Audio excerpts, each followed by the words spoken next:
E o vídeo de hoje é sobre overtraining, que é diferente de overheating. Na verdade, o overtraining acomete atletas. Trata-se de um problema que ocorre quando o atleta faz mais exercícios do que seu corpo é capaz de se recuperar. Ao tentar melhorar o desempenho em treinamentos e provas, podem ser corredores, fisiculturistas, bodybuilders, dentre outras modalidades de esportes que exageram no volume de atividade física sem ter descanso adequado e escolhendo uma dieta incorreta. Isso pode acontecer com pessoas comuns também, porém em menor incidência, por exemplo, em pessoas que são acometidas pela vigorexia.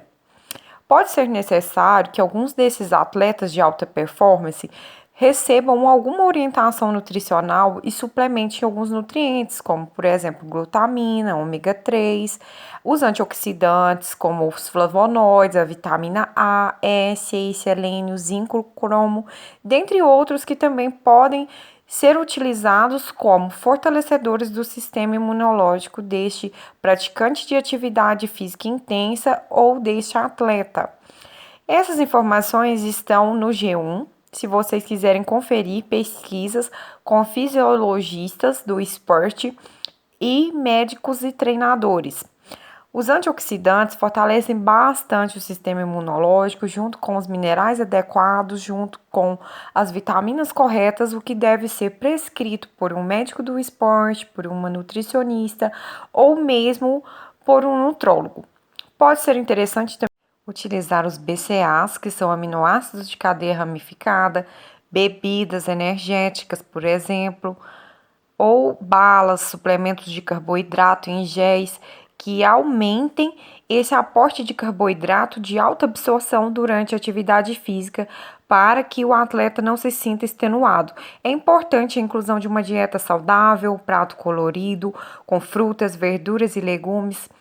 Esse profissional da área da saúde que trabalha com alimentação vai calcular os macronutrientes, carboidratos, lipídios, proteínas, bem como os micronutrientes, como as vitaminas e os minerais, dentro do aporte correto, calculando a taxa metabólica do atleta, a taxa de metabolismo basal, o VET, que é o valor energético total, baseando também no gasto energético total desse atleta, que é o JET, e vai chegar em um cálculo correto de todos os nutrientes que esse atleta vai precisar.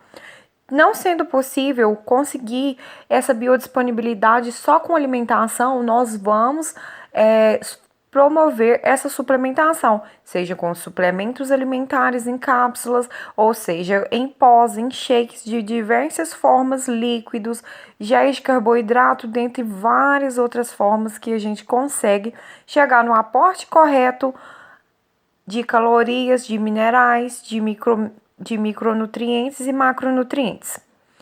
Os exercícios intensos podem causar problemas graves em mulheres atletas, que fiquem bem claro em atletas, como distúrbios hormonais, desequilíbrio, irritabilidade, diminuição da performance e alteração da pressão arterial.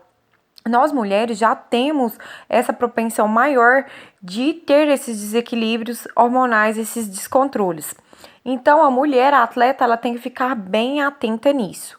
Problemas que o overtraining traz para os atletas: perda de condicionamento físico, dores musculares persistentes, sensação de fadiga crônica, elevação significativa da frequência cardíaca, mudanças de humor repentinas, queda da resistência imunológica, perda de qualidade do sono, ou seja, afeta mentalmente e psicologicamente o indivíduo que é acometido. Um atleta em overtraining pode levar de 30 a 90 dias para recuperar a sua capacidade de treinamento para uma competição, por exemplo, e de condicionamento físico. Por quê? Como que é tratado o overtraining? O overtraining é tratado pelos fisiologistas, pelos médicos do esporte, com a parada das atividades físicas, para que a musculatura, para que o corpo, a mente desse atleta, os marcadores sanguíneos deles sejam recuperados. Ainda há uma dificuldade clínica de como diagnosticar especificamente de exames bioquímicos específicos para identificar o overtraining, mas é utilizado CP, CPK como marcadores.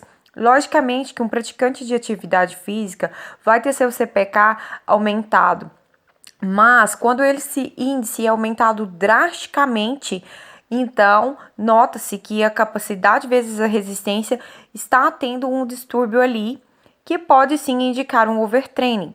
As causas fisiológicas e metabólicas: elevação do nível de cortisol, déficit proteico, um catabolismo, o anabolismo, estresse no sistema nervoso central e hormonais também.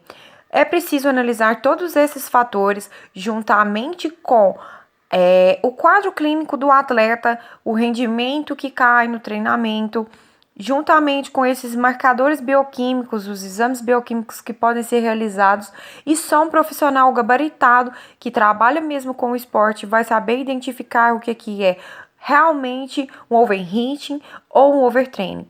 A diferença é que no overheating, que é identificado inicialmente, é como se fosse um pré-overtraining, você recupera o atleta dentro de 15 dias, mais ou menos, você consegue colocar ele apto para voltar a fazer atividade física. Já no overtraining, esse tempo é maior, mais prolongado, porque o atleta já está com outros comprometimentos, sejam eles psicológicos, sejam eles físicos, hormonais ou mesmo musculares. Tem atletas que são tão desgastados e entram nesse processo metabólico, anabólico e catabólico que tem até mesmo lesões musculares, precisam de cirurgia por esse excesso de treino. Então, é preciso medir a quantidade de atividade física, de tipo de treino que um atleta faz, que pode ser um fisiculturista, um praticante de musculação muito intensa, um competidor de CrossFit, por exemplo, um corredor, um jogador de futebol.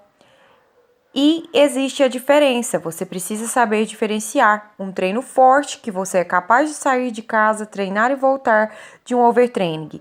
Você que com overtraining não é capaz de sair para treinar forte, o corpo vai reclamar do aquecimento. Ao final da atividade, na maioria das vezes, o atleta nem consegue começar a parte principal do treino. Então, somente profissionais especializados que trabalham com essa parte do esporte vão saber falar certinho se é um overtraining ou não. Causas e prevenções. Acredita-se que a gênese da síndrome de overtraining esteja diretamente relacionada com a estratégia de treino denominada teoria da supercompensação, que se fundamenta no princípio da sobrecarga progressiva.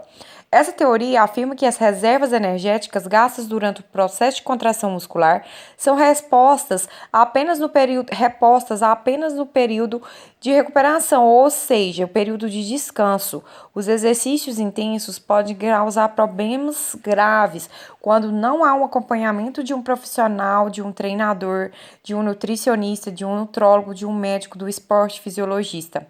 Então, muito cuidado com o excesso de treino, com a vigorexia, com esses males que são causados também pelo excesso. A moderação e o equilíbrio é tudo na nossa vida. Tenha essa consciência. E é isso, beijão e até a próxima.